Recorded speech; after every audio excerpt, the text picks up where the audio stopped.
Hi everyone, in today's video I'm gonna show to you how to create a board on Pinterest.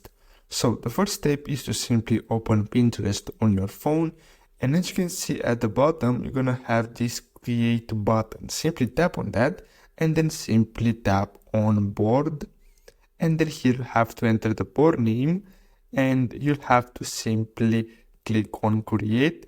But as you can see, if you want, you can make this board secret. So if you want to make this private, select this, and if you want, you can invite your friends, then simply click on create, and basically that's all you have to do. So simply choose any pins, so then click on save, and then basically that's all you have to do. Now if you go to saved, we can go to boards and we can see our board here, and basically that's all you have to do.